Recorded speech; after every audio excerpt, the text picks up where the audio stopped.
My name is Veeshesh Sunassy. I work for Ontario Power Generation as an energy market coordinator, and I'm also the co-lead for Nuclear for Climate, which is a youth-led global campaign where we advocate for nuclear energy at the Conference of Parties, short for COP.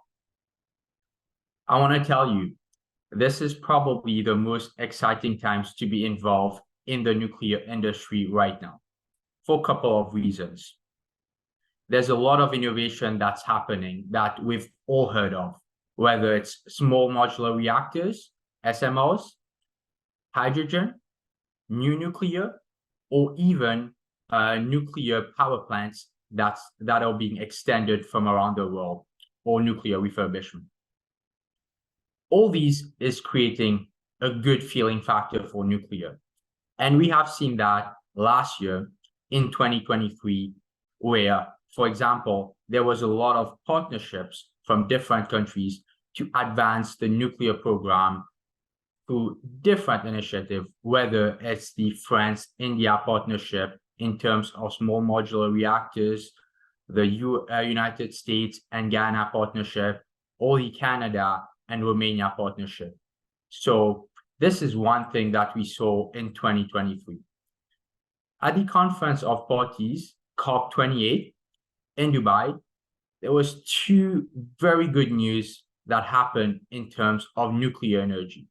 The first one is there was more than 22 countries that signed a pledge to triple the installed capacity of nuclear power plants from around the world. This is great news. And what I've found very promising in that is these are not just countries that currently have nuclear energy as part of their power sector, but it also includes countries that still don't have a nuclear power plant. For example, Poland, Jamaica, Morocco. This is very promising. The second great news that happened at COP28 was in the global stock take. Nuclear energy was recognized as a clean energy for the very first time in the COP28 final text. This means we are seeing a shift because before, nuclear energy, when we were speaking of those in climate change conferences, it was very much a taboo topic. Now, let me tell you my story and how I got into nuclear and why I'm passionate about advocating for it. But first, I want to ask all of you who are watching a question that I want you to ask yourself. First one is, how old were you when you learned about nuclear energy? And second, what did you learn about it?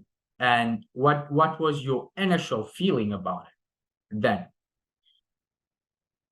I'll give you 10 seconds to think about that.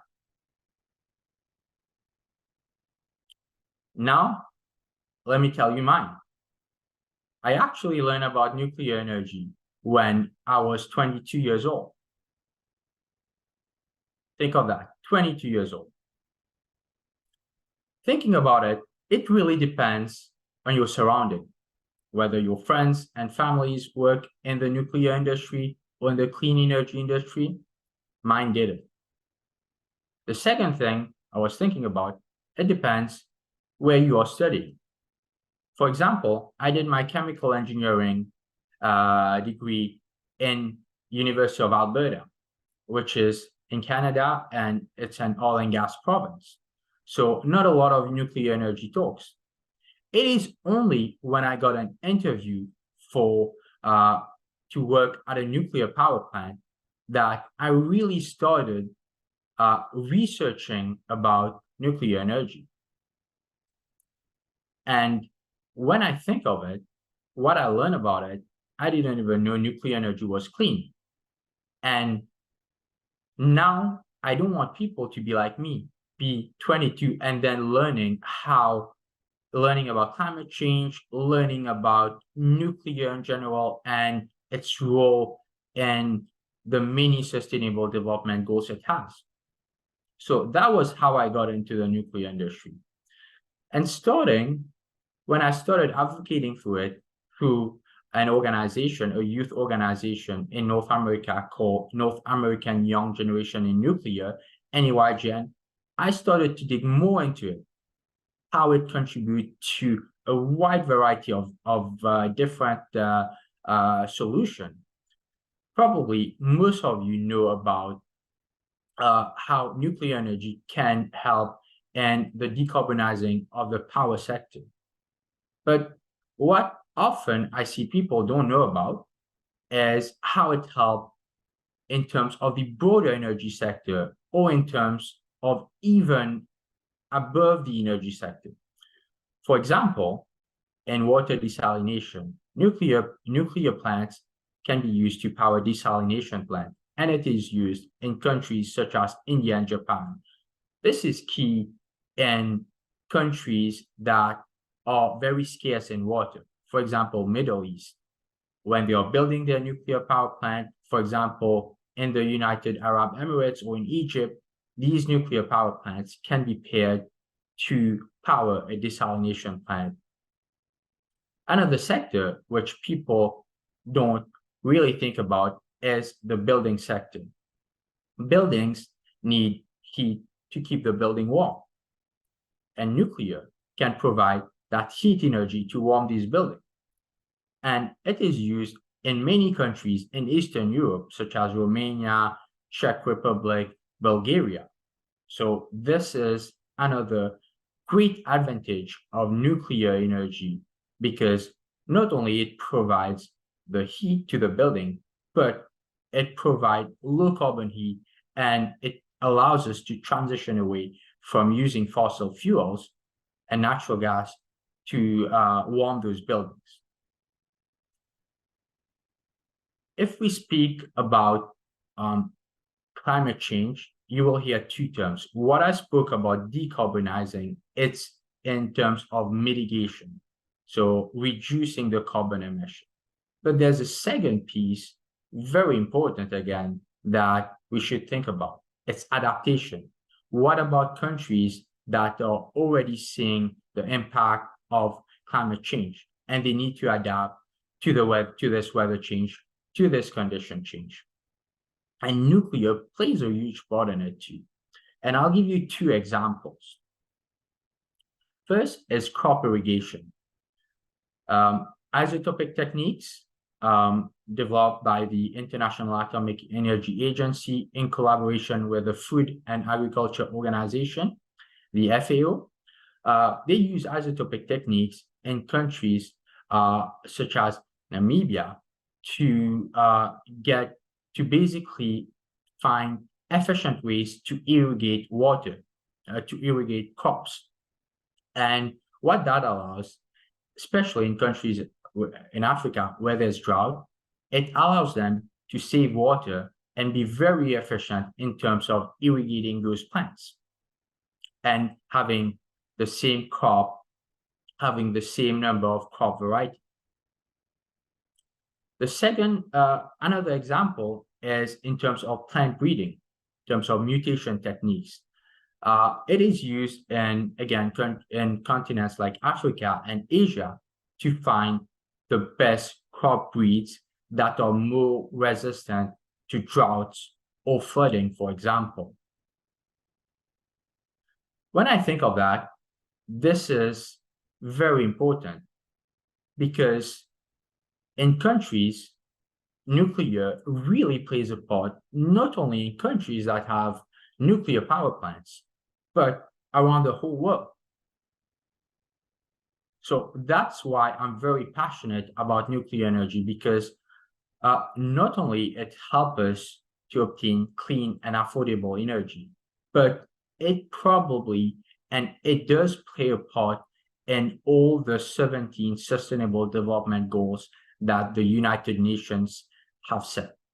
One of the other things that, since I started advocating for nuclear energy, that I've started to see is we getting more present globally. And I'll give you two examples here. I've just mentioned at COP, there was the pledge to triple the nuclear capacity worldwide. My dad, who lives in Mauritius, actually was talking to me and said in the French national news, in the prime hour, in the main channel, which is TF1, they were explaining about nuclear energy and even small modular reactors. And my dad was actually trying to repeat back to me what he learned about small modular reactors. This is very different from before, because before I didn't see a lot of news coming out about nuclear energy in terms of the national broadcasting.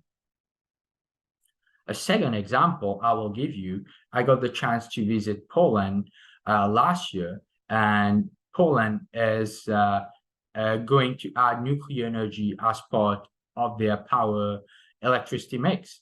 And while driving to Zakopane, an area in Poland, you could see billboards where it was showing that the nuclear program that the government is going to set. And it wasn't just one billboard.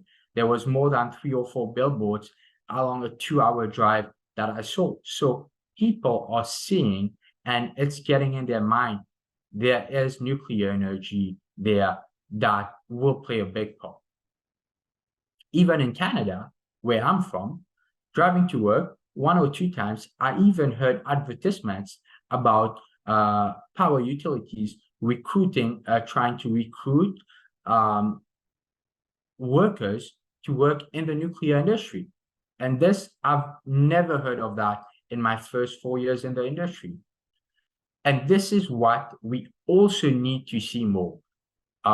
Countries, utilities getting out there more to the public to explain what they do, to explain in terms of how nuclear is part of a big solution.